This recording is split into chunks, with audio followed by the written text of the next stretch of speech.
Okay,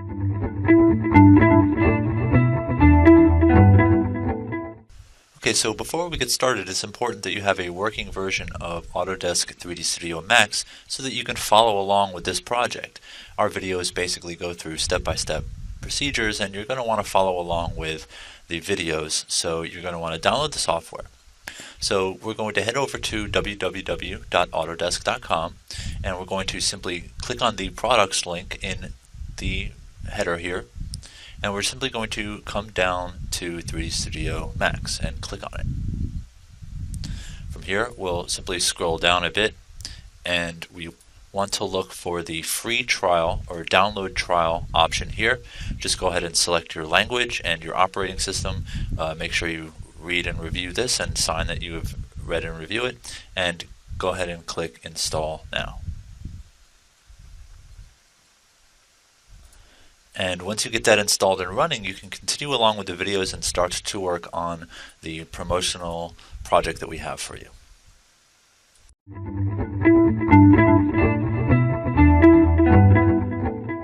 So to begin with, we're just going to create some basic text, as you can see on my screen here. And to do this, we're going to use the command panel on the right-hand side of our screen. So we're going to go to the Create tab. We're going to go to the Shapes tab, or the Shapes submenu. And then we're going to go to the Text tool here. And when the Text tool is blue, that means it's active, and we can right-click on our scene to turn that off. But the Text tool gives us access to all these parameters, so we're able to change the font that we're using, as well as the size, and it even has some kerning and leading things, which we're not going to be using because we're going to just be making each object separately in our scene. Okay, so let's get started. Okay, so to begin with here, we're just going to start drawing the shapes for our logo. So let's jump into the top view, which is the view in the upper left-hand corner here. Just left-click in the view, and it should get a yellow border around it. And then we'll press Alt-W to maximize that view. Now in this view, we're simply going to start by going to the Create tab in our command panel. And my command panel is 2 columns wide as opposed to 1. And I accomplish that by simply selecting or left-clicking on the border of the viewport and just moving my mouse to the left a little bit. And this just gives us a little bit more real estate, which we probably won't use much during this class, but you'll see that mine is generally set up this way. So to not have you guys confused, just wanted to show you how I did that. So now we're going to click on the text icon here, and that's going to open up some parameters for us to work with. And we're going to start by going into the text dialog and just replacing the text that's in there with the letter I. And we're going to change the font from Arial to Arial Black, or whichever yours is set to. We're going to change it to Arial Black. And then we're just going to simply left-click in the upper left-hand quadrant here to give us our I. Now, once we're done using any tool in 3D Studio Max, you'll notice that this text button is still highlighted, which means the tool is still active. So if I click anywhere else in the screen, it's going to add another letter. So to deactivate any tool, when we're done with it, we simply right-click in the viewport. So that's a right mouse button click in the viewport, deactivates the tool, and now we're ready to move on to the next letter. So next we need the heart, so we're going to go back to our text tool, and inside of the parameters section we're going to change our font to Webdings. Okay, so we're going to scroll all the way down here towards the bottom and select Webdings, and we're going to simply put a capital Y in to the text field, and then just left click on our scene. Now as you can see, my heart is quite a bit bigger than my eye, so I'm going to grab this box by just simply left clicking on the box that's in between the 2 arrows here, and I'm going to just position my heart so that it's on top of the eye like this. And then I'm going to go to my Modify panel, which is the second tab in the command panel here, and I'm just going to change the size of the heart. I can simply move this around a little bit more, so that I can reposition it, and maybe I can pull it down a little bit more. And we don't need it to be exact, we're just going for a visual line up here. So we're just going to adjust this a little bit by a little bit until we get it to where we want. That looks pretty good. And then I'm just going to move this back over using the Y constraint by simply left clicking on the Y, or I'm sorry, the X constraint, by simply left clicking on the X arrow and moving that over so that it's not on top of the I anymore. Now for the third letter, we're simply going to come back over to the area underneath the I, and I can navigate around by simply using the middle mouse button on my mouse to pan around the scene. So that's fairly handy to do. The middle mouse button also allows us to zoom in and zoom out of our active viewport. So again, that's middle mouse button to pan around the scene, and then scroll wheel middle mouse button to zoom in and out. So now we can come back to our Create tab and click on Text again, and we're going to change this to 3, and we're going to change this back to Arial, or Arial Black. And we're going to go ahead and left click on our scene, and you'll see that it adds the 3, and once again I'm going to right click to get out of the text tool. Now the parameters all go away, and if you'll notice, like our 3 is way shorter than our I now, so we're going to need to adjust that. And in order to adjust that, we're going to again go into the Modify panel, and we're just going to assign this to 100, which is the default value when you start up a new project in Max. It's also the value that's assigned to the I. You can see that that's already assigned to 100. Once I've got the 3 in my scene and it's the right scale, I'll simply move it into the location that I want it to be in. And you'll see very often that I use these axis constraints when I move things around. The square in the middle allows you to move in the X and the Y at the same time. The Y allows you to move only in the Y, so even if I go all the way over here, I can't move in the X direction at all. And the same with the X. If I click on the X arrow, I can't move up and down at all. I can't move in the Y axis at all. Okay, so there's our third letter. Let's move on to the fourth, which is just going to be the same process of selecting the Create tab, going to the Text tool, and changing this to a D and dropping it in. Now, this is already set to 100 and Arial Black, so the D is exactly what we wanted, but we might want to position it a little bit better. Let's say, for example, we want to align the D with the bottom of the 3. For this, we're going to start off by using something called the quad menu to access our snaps. So if we hold Shift on our keyboard and then right click in our viewport, we get this specific quad menu, which in the bottom right hand quad has the snap toggles that we have access to. By default, yours probably has grid points on and vertex off, so just click once to turn grid points off, and then Shift right click again to bring up the quad menu, and then click vertex, and that'll turn vertex snaps on. So you should have this looking like I have it here, which is grid points turned off and vertex turned on. Now to turn snaps on, we need to look at this button up here called Snaps Toggle, and you can see right now that it's not blue, which means that it's not activated. So we could left click on this to turn it on, but the keyboard shortcut for that is S. So you can see and probably hear me pressing S on my keyboard to turn that on and off. Okay, really wanted to get you guys used to using keyboard shortcuts. Every time you have to move all the way up here to click a button and then all the way back down, that's just time lost. And if you have to do that multiple times to do something, it can really affect how much time it takes you to do things. Okay, so with your snaps on, we're going to once again left click on the Y axis so that we are constraining our movement to the Y axis. And then we're going to hover over the bottom of the 3 here and get that bottom vertex. And when I let go, you'll see that it's basically snapped this location to the bottom of the 3. So there we're using axis constraints and snaps together to move things into specific locations. So once again, we're holding Shift and right clicking to get to our snaps toggles. We're pressing S to turn our snaps on and off. And then we're clicking on the Y axis and hovering over the location that we want to move to. And then we see that we get the green vertex sign, which means we're good to go, and we let go. Okay, and that moves the D up to where we want it to. And now if I want to move it horizontally, I'll just click on the X, and so I'm not moving it up and down at all, right? But I'm able to then move the D over a little bit And maybe I'll move the 3 over a little bit. And so you can see I'm able to create all of this text fairly simply, and it's gonna work out pretty well for us. Okay, so that wraps up the initial creation of our letters. Once again, to recap, we basically just used the text tool, which is in the Create tab of our command panel, in the Shapes subtab here, and then we just used the text tool, and we changed the font and the size to be what we want it to be, and then just entered the text inside of our text field, and then we just right-clicked in our scene to add letters. Once again, remember that we used constraints a lot to move things around, and that's just clicking on the different arrows that you have available to you.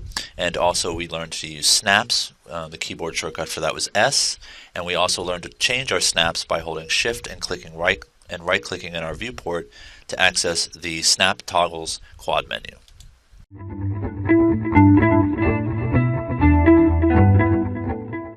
Okay, in this next section we're going to take these initial letters that we had and we're going to use modifiers in our modifier panel to extrude and bevel those shapes that we created, and then also use what's called a smooth modifier to help smooth them out.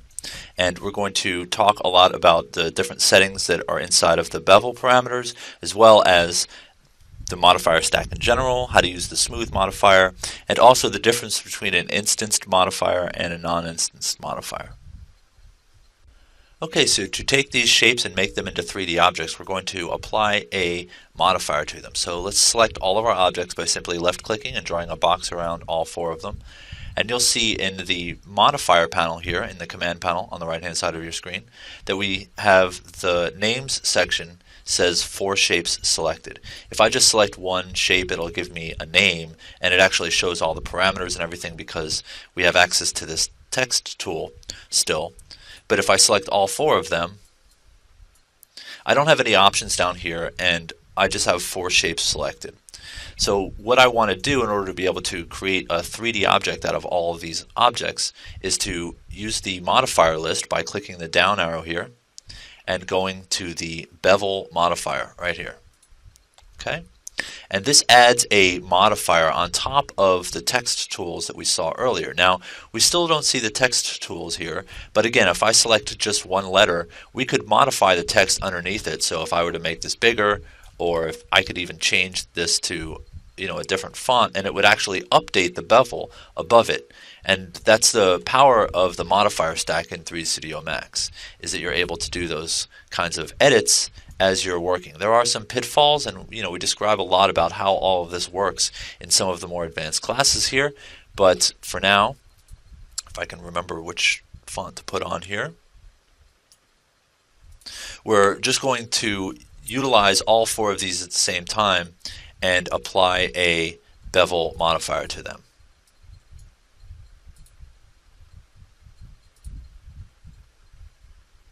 Now to see them in 3D, we're just going to press P on our keyboard, and that's going to change our top view into a perspective view, as you can see here on the left side of my screen.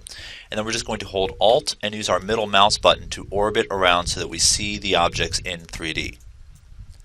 Now by default the bevel doesn't do very much, but we're going to change some of its bevel values here to create 3D objects. So what we're going to do is we're going to start at level 1 and we're going to give this a value of 0.5, and we're going to give the outline a value of 0.5 as well. And what you can see here is that that's extruded that out and created a sort of a beveled face there for us to use for the bottom of our letters. And as you can see, it's applied it to all 4 objects at the same time. Next, I'm going to just demonstrate the power of adding the modifier to all 4 objects at the same time by simply selecting the 3, and you'll notice that the bevel is in italics, and this means that it's affecting more objects than just the object that you have selected. So when I go to add level 2 and I add this to be 6, you can see that it actually changes all of the objects in my scene. Again, because this is what's called an instanced modifier. It's the same instance of that modifier is applied to all of these objects, so when I change it on one of them, it changes it on all 4 of them. And then finally we'll just go down to level 3 and we'll just do 0.5 for the height and negative 0.5 for the bevel, and that brings it back in. And if I press F3 on my keyboard, I should see this nice beveled font now extruded up, and I have a nice set of 3D objects here that says I love 3D, right? Let's go ahead and come down here and modify this a little bit if you want. You can just change this to 12, so you can see that that's kind of powerful, that you can just continue to edit this however you want. Again, as I explained earlier, if I came down here to the text modifier, and I could change this to a different font, and it would update all of that for me. Now there are some pitfalls with how this works, but for this project, simply enough, this works out just fine. So let's go back up. Unfortunately, Control-Z does not redo the font selection, but I'll just change that to Arial Black, and there we have our I Love 3D. Now if you're looking closely, you might notice that there's a little bit of an issue with the heart here, where I get this smoothing issue where it's kind of got these lines right in the middle there. That should be the only area of my font that is problematic. And I'm just using the Alt middle mouse button technique again to just orbit around and check all the different areas of my text, but it looks like just that heart is the problem. But what we're going to do is we're going to go ahead and select all of those objects again. We can also just hit Control-A to select all of our objects. And we're going to add another modifier on top of this, and the modifier that we're going to add is called Smooth. So we're going to just click on the down arrow in our modifier list, and we're just going to bring our mouse down into the objects below the object space modifiers and just type in S. Or just press the letter S. And that'll kind of bring us down alphabetically into the S's, and we can just click on the Smooth modifier.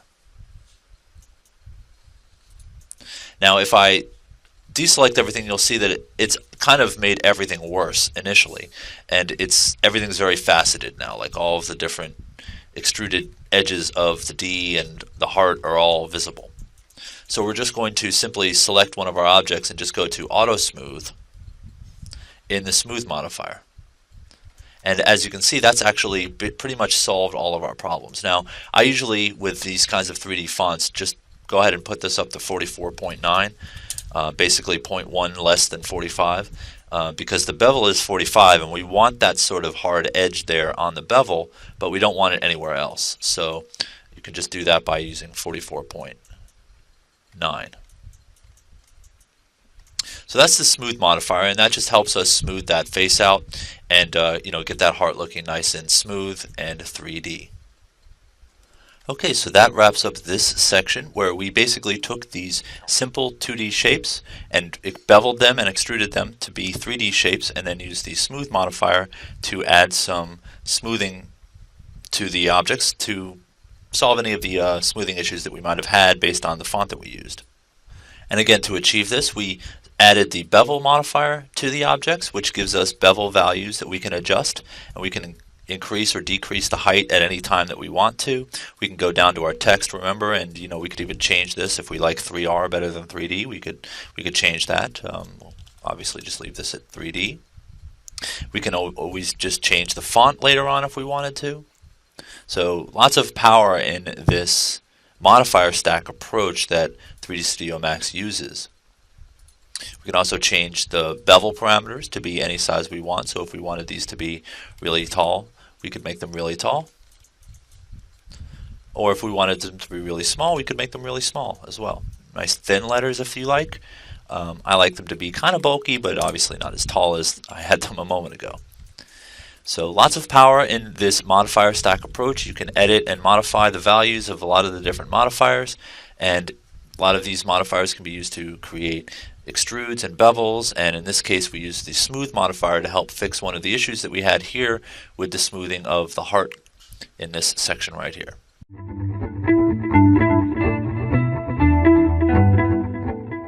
So the next step is going to be to add materials to our wonderful logo here. We're going to start by changing the rendering system that we're using to the Mental Ray rendering system, and then we're going to go into the material editor and add materials to our scene.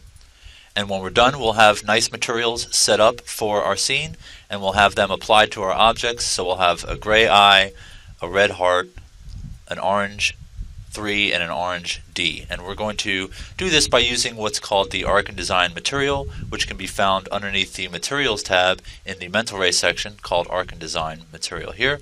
We drag this in and we'll talk about all the different nodes that you can use in the Mental Ray rendering system. But for today we're just going to focus on the materials and how to edit the materials to give them some reflectivity and glossiness, as well as change their color. So by default, Max uses something called the scanline render system, which is a robust enough rendering system in its own right. But for what we're going to do here, we're going to want to switch to something a little bit more photorealistic, or it's easier to get somewhat more photorealistic results using what's called the Mental Ray render system. So to access the Mental Ray render system, we're simply going to go up to the render setup and click on this button here, or you can press F10 on your keyboards to bring this up. And we're going to go to the Common tab, which should be up by default, and we're going to collapse this first panel called Common Parameters and open up the area called Assign Renderer. Next we're going to come over to the right here and we're going to click on this triple dot button, and that's going to bring up this dialog box which allows us to choose between the 4 different renderers that Max ships with. Actually 5 different renderers, because Scanline isn't here because that's already chosen as the production renderer. We're going to go ahead and select the Mental Ray render system and click OK. So this is where you would switch between default Scanline render systems and Mental Ray render systems, and we'll be doing that on and off throughout all the courses here, teaching you about the default Scanline render system as well as the Mental Ray render system. Next we're going to look at the material editor, and we access the material editor by pressing M on our keyboard, or you can press this hotkey right here, but you really want to get used to using keyboard shortcuts. Keyboard shortcuts really will help you speed up your work time and get work done faster. So with the material editor open, this is called the Slate material editor. Now by default there are 2 different material editors inside of 3D Studio Max. There's the Slate material editor, which is now the default, and then there's the more commonly used compact material editor. I say more commonly used because basically for the first for the past 8 to 10 years this was probably more of the standard until around 2013 when they came out with the Slate material editor. The Slate material editor is a node-based editor, and it allows us to kind of visually see all of the different connections within our materials. It's important to note that all materials are the same in 3D Studio Max, whether they're created in the compact editor or the Slate material editor. It's simply the way that they're viewed on the screen. So it's basically just an interface difference between the Slate material editor and the compact material editor. Okay, so inside of the material editor, what we're going to talk about now is the node-based approach in which the Slate material editor is set up. So to begin with, we're going to go to the Mental Ray section here, and we're going to bring out an Arc and Design material. Now it's worth noting that these Mental Ray materials, as well as Mental Ray maps, and also the Autodesk Material Library materials, are only available in Mental Ray, or they're also available in iRay, but they're not available in the default Scanline renderer. So if you do switch back to this Scanline renderer for another project or for whatever reason, you might not have access to these Mental Ray tabs inside of the material editor. So now that we've got this material in our scene, we have a few different options. We can double click on the little icon here to increase the size of it. And what you'll notice is that the header for this material is blue. We're not going to be using maps today, but if we bring out a standard bitmap, and it's also worth noting that in many cases you use the standard bitmaps in conjunction with Mental Ray materials, you'll see that the bitmap header is green. Furthermore, if we come down to the controller section and we bring out a float controller, you'll see that the controllers are yellow. So in the node-based system, it's kind of good to understand what's going on here, is that generally you'll have materials and maps go into materials, and controllers also go into materials as well, although it's a different section of the material that these go into. Again, we're not going to be using bitmaps right now. We're just going to use this default Arc and Design material to create a material for our scene. So this is the area that you're going to be kind of constructing your materials in using bitmaps, and you can really end up with long chains worth of information that goes into this, and the node-based editor really helps with that. But to the right is where you're going to do most of the editing that you're going to be doing inside of the Slate material editor. So if we double click on this material, we get its parameters over here on the right. If we use a bitmap again, for example, and we double click on the bitmap, you'll see that you get a different set of parameters over here. So depending on what you double click on, and you can see that it gets a ghosted white line around the outside of it, that's what's active inside of the command panel for the material editor. We're just going to go ahead and delete that bitmap again, and now we're going to take a look at some of the settings for this default Arc and Design material. First of all, there are some templates that we can choose from. We have matte finish, pearl finish, glossy finish. We've got satin varnished wood, and some of these will bring in bitmaps for you, like the wood ones will bring in wood bitmaps. There's glass, there's 3 different kinds of glass, and there's some water textures, some chrome, some brushed metal, and different things, and a lot of these also bring in bitmaps to go along with it. Throughout the courses here at the 3D Training Institute, we'll talk about a lot of these, especially in the architectural class. We make a lot of use of a lot of these presets. But for today, we're just going to go ahead and set this to pearl finish. Now, it's worth noting that this doesn't really save as far as when you jump over to another object, such as another bitmap. I guess I should just leave this in the scene at this point. If I double click on this and then I come back to this, I have select a template. It hasn't changed anything. The settings that we were after when we changed this to pearl finish are still there, such as 0.32 for reflection, 0.2 for glossiness, 6 glossy samples, etc. So all of the settings save, but this little header won't always save. That confuses people sometimes, so I just wanted to make sure that you're aware that just because this says select the template doesn't mean that the template you selected previously wasn't stored. The next area we're going to edit is what's called the diffuse color. Now, diffuse in 3D Studio Max and most 3D packages stands for color, essentially. It's basically just the color of an object. It really doesn't do much more than that, so that's really all it means. We're going to simply select this box over here, which is going to bring up a color picker, which allows us to choose colors, and we're just going to select sort of a darker slate gray color. We could maybe add a little bit of orange to it if we wanted to by simply clicking in the color palette here, but we're going to keep it pretty dark or pretty desaturated.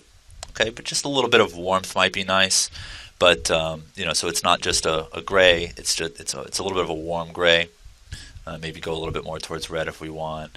Whatever color you want will be fine. We want to keep this fairly simple though, so that it looks nice. And we'll just click OK. So that gives us a decent color there. And so now we've got our first material. We're going to go ahead and name this. It's definitely very important to name your materials, name your objects in your scene, and naming conventions really help you stay organized and keep yourself working smoothly. So we're going to name this gray metal. And we might tweak this a little bit. We might turn up the reflectivity a little bit. We might turn up the glossiness a little bit. You can play around with these settings a little bit. We don't really want to get too much into a lot of these other areas like self-illumination and things like that. Save all that stuff for when we have more time, essentially. But we're going to play around with these top areas a little bit just to give ourselves a nice metal finish. Now that we've got our material created, we're going to simply select our object, and in this case we're just going to select the eye. And generally what I'll do is I'll simply minimize the material editor, select my object, and then press M again, and it'll bring the material editor back up. And then I can right click on the material and click Assign Material to Selection. So again, I press M to minimize the material editor, I select my object, I press M again to bring the material editor back up, I right click, and then I click Assign Material to Selection. Now once I've got that assigned, I'm going to go ahead and just hit Shift Q on my keyboard, and that's going to give me a quick render of what I've got set up. I just want to make sure that the color is basically what I want. We haven't added lighting and things like that yet, so the reflectivity might not be working quite the way we want it to, but this is about the color that I want, so you can always hit Shift Q as you're doing your materials just to give yourself an idea of what it is that the material that you've added is doing. Once we're happy with this material, we could come in here and tweak these a little bit more, but we're just going to leave this gray material as it is. We can hold Shift and just simply drag the material off to the side, and this will create a copy. And you can tell it's a copy because it says Material 4. So we'll come in here and we'll just call this Red Metal. And then we'll simply enough just come to the color palette and increase the saturation. And let's make it actually red instead of orange. And we can lighten it up a little bit as well. Just using the color picker here to select the area of the red that I want. And that looks pretty good, and I'll press OK. And then once again I press M to hide it, select the object, press M again to bring the material editor back up, and then right click on the material and click Assign to Material to Selection. And then when I press Shift Q again, now my heart is red. And just quickly, to recap, we'll do it again. We'll simply shift and drag to bring this over, double click on the material. Let's go ahead and name this Orange Metal. We'll simply come down here, select the color picker, give ourselves an orange color. That's a little yellow. Let's go orange. We can maybe make it a little bit lighter. And press OK, press M, select both letters in this case, right click on the material, assign material to selection, and press Shift Q. And there we have all of our materials created and assigned pretty quickly. Now these are very simple materials that we're using here. You can get much more complicated with them. Materials are a lot of fun. I consider myself a little bit of an expert on materials. I love to play around with them and have fun with them. There's all kinds of things that you can create with them, and we'll get into a lot of that kind of stuff in the further classes here. But this is a good start where we've got some nice color variation, and they should have some decent reflective values to them when we actually get to rendering this. Okay, so now we have some nice color added to our objects. Now remember, we started off by entering the render setup and changing our renderer to the mental ray rendering system. Again, this is going to give us a fairly more realistic result with a little bit less work. Then we opened up the material editor and got to work. But first, talked a little bit about how the material editor is set up. You've got your material browser on the left, you've got your workspace in the middle here, and then you've got your sort of command panel here on the right. And we're able to drag and drop these kinds of material nodes into our workspace here, and then double click on them, which gives them a nice dashed line around them so we know which one is selected, and edit those parameters inside of the command panel here. Moving over to the red one, we can see we changed the color to red, and we changed this one's color to orange. And to start off with, we used the templates. Now remember, this is something that won't save the name of the template up here for you, but it does save all of the settings, and that's really what's important. So the settings should be the same when you switch back and forth between the objects. And then once again, the typical routine for assigning materials is to minimize the material editor, grab your object, open the material editor back up, and then assign material to selection. There are other ways to do it, such as if you can see your object in the scene like this, you can leash it. But to be honest with you, this kind of thing where you're playing around with your window halfway down at the bottom of the screen really slows you down and becomes very cumbersome. I see a lot of people doing it, and it's really handy if you just get in the habit of minimizing and maximizing your material editor using the M keyboard shortcut.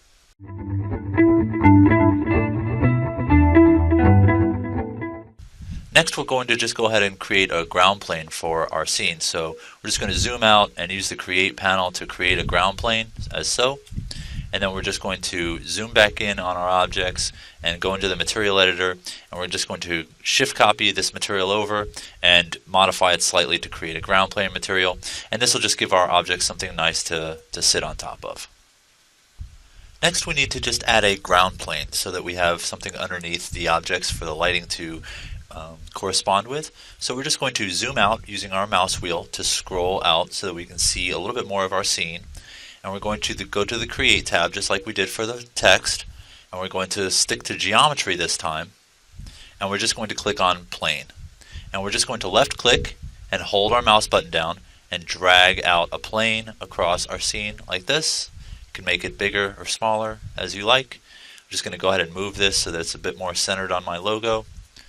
And then I'm just going to select my 4 objects and hold Alt and deselect the plane and press Z on my keyboard to zoom. So that's a very nice keyboard shortcut to remember is that anytime you select an object such as the heart, you can just press Z and it will just zoom right in on that object based on the perspective that you have available or active. So if I zoom down, if I go down like this and I press Z, it zooms in to that object.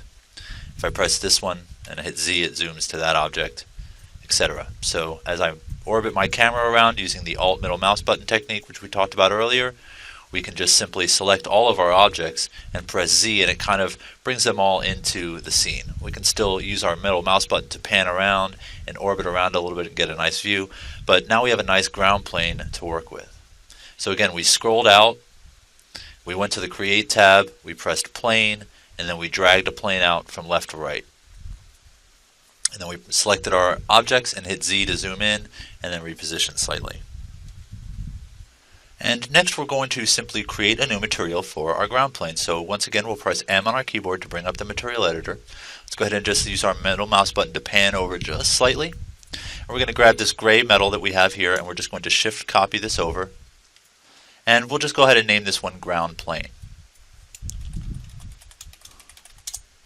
Now for some fun, what we'll do for this one is we'll just grab this ground plane and we'll make this one glossy. So it'll be a bit more reflective. And we'll go ahead and make this a darker color as well.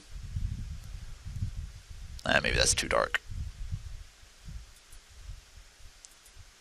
We can leave this one a little bit lighter, like that. That should be enough. We can always adjust these materials later if we want. I'll just go ahead and make it a little bit darker for now so that we have a bit more contrast with our materials. So now that I've got that ground plane material created, again in this case I can probably just as easily just leash this over to the ground plane like this by selecting the dot in the middle of the material and dragging it over onto the object that I want to assign it to and letting go. And you can see it changes color, it means it's assigned, and we should be ready to go. And once again we can just hit Shift Q real quick to give us a preview render of what's going on. You can see with this glossy finish we're getting a little bit of a sort of mirrored look to our scene, which I don't know, I'm not crazy about that. So let's go ahead and grab this material and let's put this back on Pearl Finish. That'll give us a nicer look overall. We'll still have a little bit of a reflection, but it's not like a mirror, right? So I like that a little bit better. We can always come in and play with this a little bit more, give it a little bit more reflectivity if we want, like so. But it's soft and it's muted, so it's not like a mirror. I like that a little bit better. And when we add lights to this, it'll really start to add some depth and bring some life to it. So again, to wrap up, this was a fairly simple routine here. We just simply zoomed out to create our ground plane, went to the Create tab underneath the Geometry tab, selected Plane, and dragged a plane out to create the plane that we wanted. We selected our individual logo elements and hit Z to zoom in on them, repositioned a little bit, and that's a simple ground plane creation. Then we press M again and shift copied over another material, named it ground plane, changed the color, played with the reflectivity a little bit, and now we have a nice surface for our objects to sit on top of.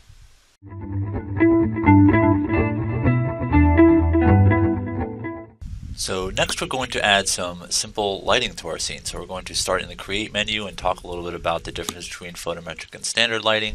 And then we're going to go ahead and create our light and add it to our scene, and we're going to end up with a nicely lit scene. We're going to talk a little bit about the exposure control settings. That's 8 on your keyboard to bring up Environment and Effects tab. And we're going to be using what's called photographic exposure control. And we're going to talk a little bit about this exposure value and position our light and talk a little bit about the different shadow options that we have and the different emit light shapes that we have, as well as how to change the color of our light and increase the intensity.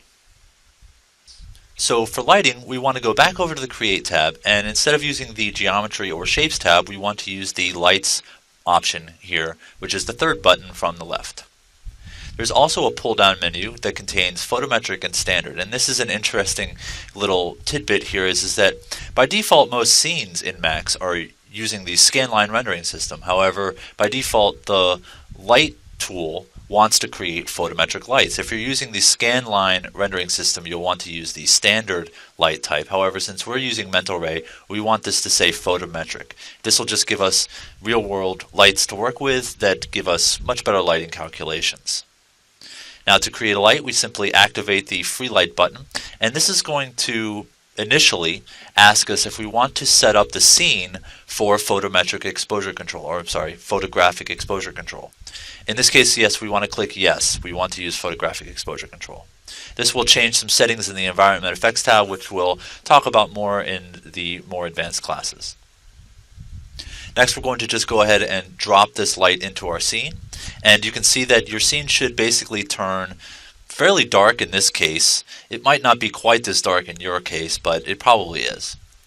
This is because we're now using this light source as opposed to a somewhat default light system. If your system does not look like this, what you should do is click on the Realistic tab here in the upper left-hand corner of your viewport, go down to Lights and Shadows, and make sure that you're using Illuminate with Scene Lights, as this will give us a more realistic preview of what our lights are actually doing in our scene.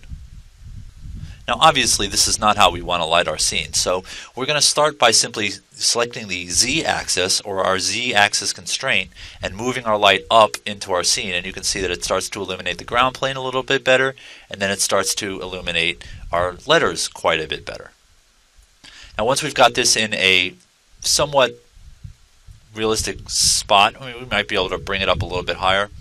We're going to press 8 on our keyboard to bring up what's called the Environment and Effects tab, and this is going to allow us to do some initial tuning so that the lighting won't be so hard to adjust. This is much like you would do with a camera, where you take an exposure of the scene and then you take your shot based on the lighting that you've created. Well, in this case, we're going to go ahead and try to set up our exposure first. So with one light in our scene, we're going to hit Render Preview, and this is going to show us basically what we see on the screen here. But what's nice about this is that it's going to be interactive as well. So as I start to adjust this, we'll get a better idea of what our rendering would actually look like in this case, right? So the higher I bring this, the darker the scene gets. And, coming down to in my case here, a range of about 6 or 7, that'll probably be pretty similar for what you guys experience. Seems like a good spot for us to start from. It's not really blowing anything out, but we are getting some nice highlights around the different objects in our scene. So by simply moving this light up into the air and then going and pressing 8 on our keyboard, that's going to be the keyboard shortcut to bring up the Environment and Effects tabs, that's the number 8. We are able to adjust the exposure value in the photographic exposure control to give us a bit better of a starting point for our lighting. Next, we can have some fun playing around with the settings for the light in our scene. So let's go to the Modify panel inside of the Command panel, which is the second tab. And we're going to start by, let's say, turning on shadows. That seems obvious enough. And in this case, we're going to select a different shadow type. Shadow maps are great for the scanline renderer, but we want something a bit more beefy. So we're going to use the Ray Traced Shadow System. Now that's going to give us not so much better preview shadows, but when we render it's going to look fairly nice. Now to take full advantage of these ray trace shadows, we're also going to change this light emit shape to a sphere. And this is going to change these settings a little bit, and it's going to give us the option to apply a radius. Now this radius will basically make these shadows softer the larger we make it. Now, this is something that the renderer is going to have to really work to calculate. It gives you a pretty good preview here of a softer edged shadow, but we're going to want to hit Shift-Q again to render this out to really get an idea of what is happening to our shadows. Now, these renderings do start to take a little bit of time, so we'll have to be a little bit patient. And at certain points, you'll probably see me pause the video, as you watching me render probably is not very helpful. But this one's almost done, so let's just go ahead and let this one finish out. But you can see that we're getting some nice soft shadows there. Okay, so that shadow setting right there is a very handy way to get some just, some nice soft shadow going on in our scene. And you can see again that the preview tries to give you a glimpse of that as opposed to that hard line that it initially starts out with. But to get a really good understanding of what that's going to look like, we want to go ahead and render it. Now that we've got our shadow working, we can also come in here and adjust the intensity of the light a little bit. So if we want to bump that up a little bit, we can just use this slider here. Now this intensity has a few different settings. The first one is called lumens. That's going to be a much higher value. Next is candelas. That's probably something most of you have at least heard before. And then there's the LAXT, which is a European light standard. We're just going to use candelas, and we're just going to go ahead and adjust this slider. And as you can see, if I bring it up quite a bit, we're getting back to where we were before we did exposure control, which is not what we want. Really, I kind of liked where we were, so I'm just going to undo that, and we're just going to tweak this a little bit here and there just to brighten it up just a little bit more than what we had. But I'm pretty happy with the overall effect of this light. When we start to add more lights, we'll probably get into tuning this a little bit more. We can also add a filter color, so we can come in here and maybe just give this a slight bit of yellow. So let's just slide ourselves over to yellow here, and then inside of the white here, just bring this up. A good guide that I like to give people when coloring and lighting is unless you're going for the kind of effect where the lens has like a blue lens cap on it or something like that, you want to pretty much stay in this bottom quarter or even eighth, or I guess that's more like a quarter of the saturation bar here, okay? Because otherwise, basically, you're just making everything yellow, which, isn't not necessarily what you want. I guess this still reads red and this still reads orange, but I definitely don't want it to be that yellow. So I'm just going to give it a little bit of yellow, and that's just going to help just sort of add a little bit to my scene. Just press OK, and it'll save that setting, and we're good to go. It's also worth noting that you could also type in the degrees, the temperature of your light. So if you wanted a really hot light, for example, it starts to get blue. If you wanted a really low level light, it starts to get really red. This is, again, for very real world lights. You can actually dial in the exact Kelvin of your light. Or you can use a bunch of the presets that we have here, such as daylight or light white, or any of these other different colors that are available. So I'm just going to start off with that. Now the filter color sits on top of that, so we would want that to be white most likely if we were using these, unless we had a colored glass or something on top of our light. Okay, so now we have a nice start to the lighting for our scene. Remember, we started off in the Create tab underneath the Lights section using the photometric option here in the pull-down menu. Just also remember that the standard light is really more for the scanline rendering system. We want to use photometric lights for the mental ray rendering system. So we started off by creating a free light, and then we moved that up into the scene and used the Environment and Effects tab, which again is 8 on your keyboard, to give us a better initial exposure for the lighting in our scene. We set this to 7 in our case. It is worth noting that you can use this little slider here. You can actually type in values here to get a little bit more finite with it if you want. I'm just going to leave mine at 7.0 as that's the way I set it up, and I liked it that way. And then we went into some of the settings for the lights itself. We turned on shadows. We made sure that we're using the ray traced shadows, which is going to give us a slightly more nice result with the mental ray rendering system.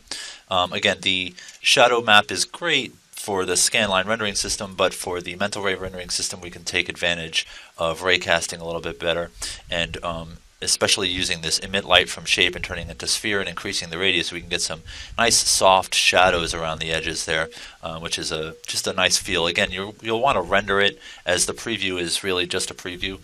It's doing a pretty good job in this case, but not necessarily the quality that you'll get when you actually go ahead and render this.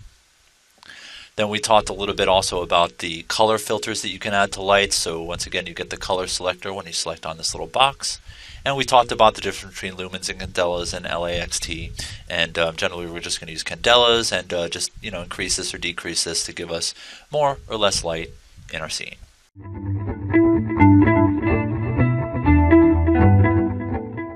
So in this next section, we're just going to take the lighting a little bit further and start to finalize the lighting in our scene. So we're going to start by adding what's called a fill light, and then also a backlight, which is the light back here, which is a little bit out of my viewport.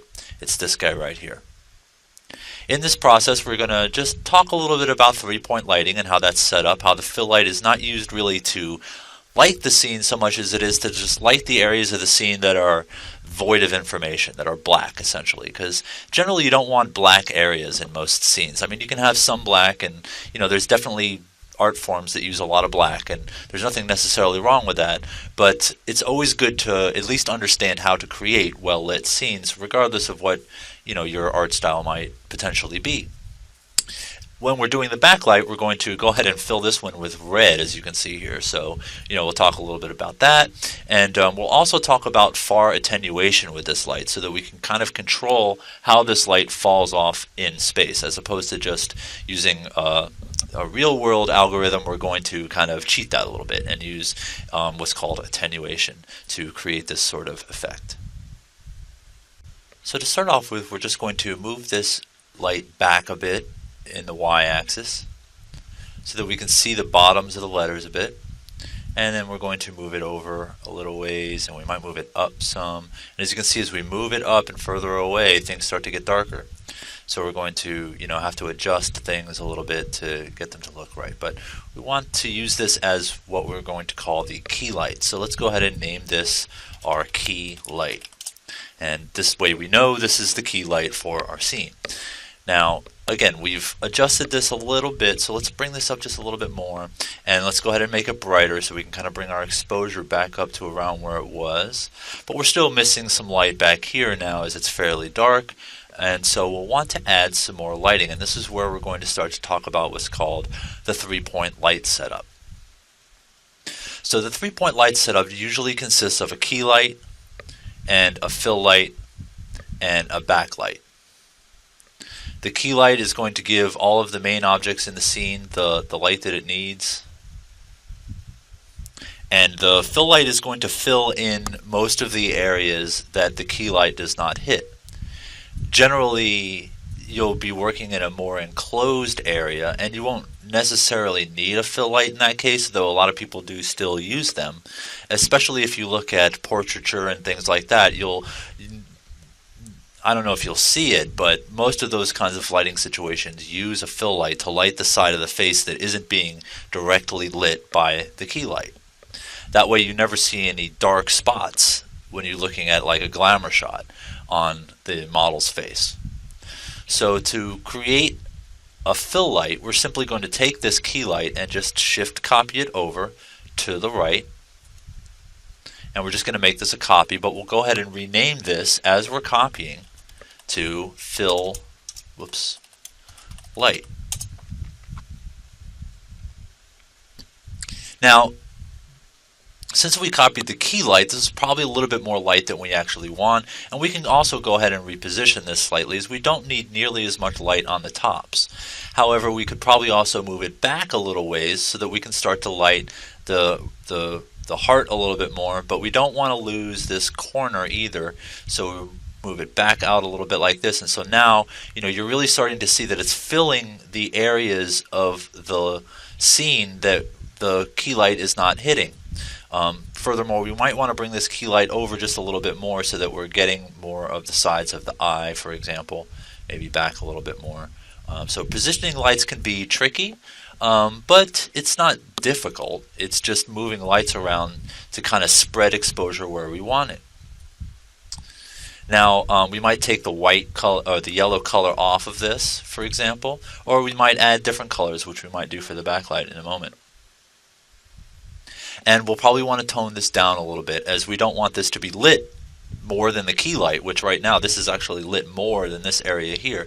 So we want to turn this down. Again, the object of this is not to make this bright, it's to simply make it lit. So as long as it's getting lit, then it's doing its job. It doesn't have to be white or bright, as long as it's not dark, right? If we move this over, right, this is dark, right? If we move it back, it's lit, right? But it's not bright. So that's what the fill light is going to do. And I can crank this down pretty low, really, just to give it enough light hitting the sides there. And now, in contrast, we might want to come back to our key light and increase this a little bit, just so that we have a little bit more pop in the elements that are supposed to be lit by the key light. So now that we've got our key light and our fill light, our scene is coming together a little bit. We can always adjust this a little bit and play around with it. You'll want to experiment and come up with different ways to light your scene. You can also, in a lot of cases, turn off shadow maps for your fill light. However, in this case, I've found that for this kind of logo lighting, it can be nice to have the different lights kind of casting different shadows, as it adds a little bit of depth and layered shadows to the scene. But in a lot of cases, you would use a light that would be less harsh. As a sort of extreme example, I've seen photographers that use like a inch thick piece of plexiglass that's frosted to project their light through. Now, what happens when they do this is that the fill light actually winds up using more energy than the key light, but that's because it has to go through an inch thick piece of plexiglass that's frosted. But what that does is it breaks up the light in such a way that it doesn't really cast shadows anymore. There's still some shadow going on, obviously. It's pretty much impossible to eliminate it altogether the way we can in Max, but this kind of mimics that sort of effect. So you want to start to think about real-world light applications and how they can be used in 3D Studio Max. But again, to create the fill light, we simply just copied the key light, and then we just adjusted it. So we just changed the filter color back to white, we lowered the candelas, and we could turn on or off the shadow maps. We could make these harder or softer, if we wanted to.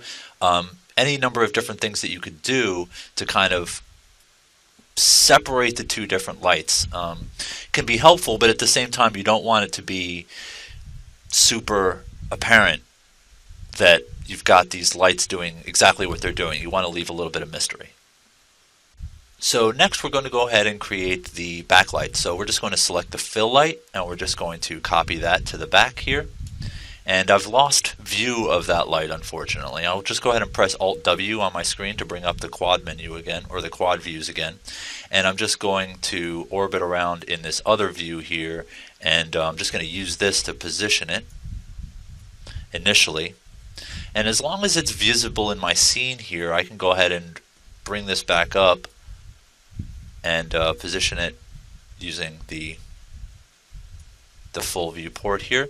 But we're going to create a backlight. Now, we're going to use this backlight a little bit differently than most people would use backlights.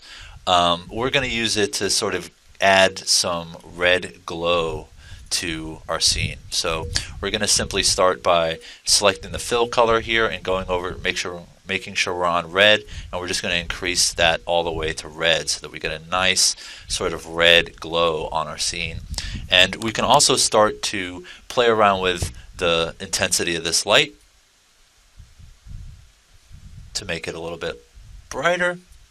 We could bring it higher in the air so that it doesn't leave quite as much of a hot spot but still glows red on the scene. And we can also use something called far attenuation for this light. So what we can do is we can minimize the impact that the red light has on the ground, but still allow it to hit the letters pretty well. So we're going to come over here underneath the dimming subcategory here and turn on far attenuation. And you'll see that this adds another blue circle around our light, which we can now adjust. So we can bring this down like this, and actually it's two circles. The first one is the end, or the light one is the end, and the dark one is the blue. So we want it to start falling off pretty quickly, I guess right around here somewhere maybe.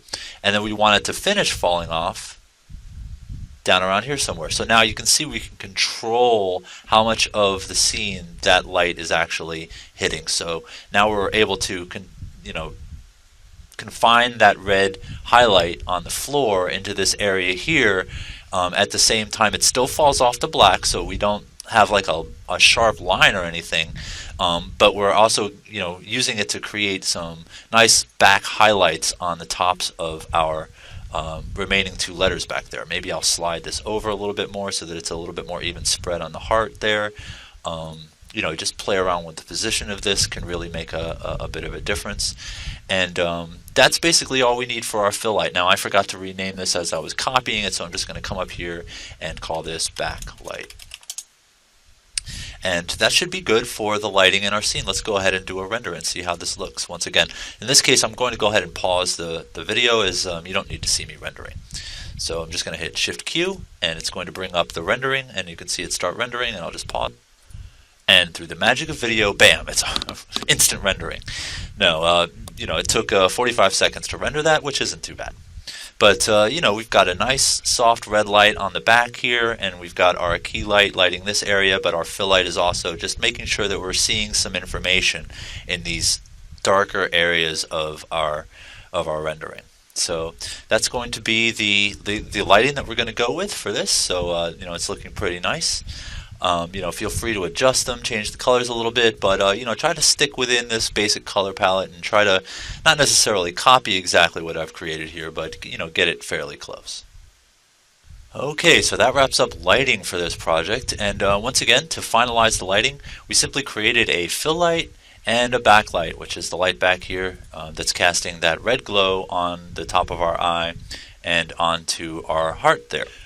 Remember, with 3-point lighting, the goal is not always to light the scene. It's really just to fill in the darker areas of the scene, especially with things like fill lights. Backlights can be used to add effect or to just light the backs of objects so that when other things reflect the backs of those objects, there's some information there. They can also be used as what's called a rim light, which can be used to create a halo around an object, but that doesn't really apply to this scene, as it would be pretty hard to get a light down far enough to create a halo for these objects. But there's lots of different reasons to use these kinds of light systems. The 3-point light system is not necessarily a specific thing. It's more of a experimental kind of science that you play around with to create nice effects with the lighting in your scene, and really bring depth and perspective to your scene.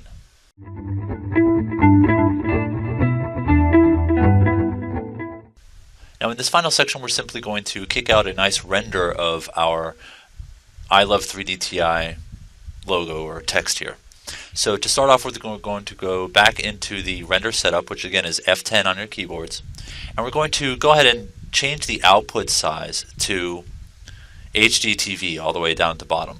Now 19 by 20 by 1080 is actually really big, especially for the internet. You generally wouldn't be using an image size quite this big, so I generally render everything at about 1280 by 720. You can definitely feel free to render larger if you like, but for this project we're just going to go ahead and use 1280 by 720. Next, we'll just go over to the Render tab here, and we're just going to go ahead and set the quality.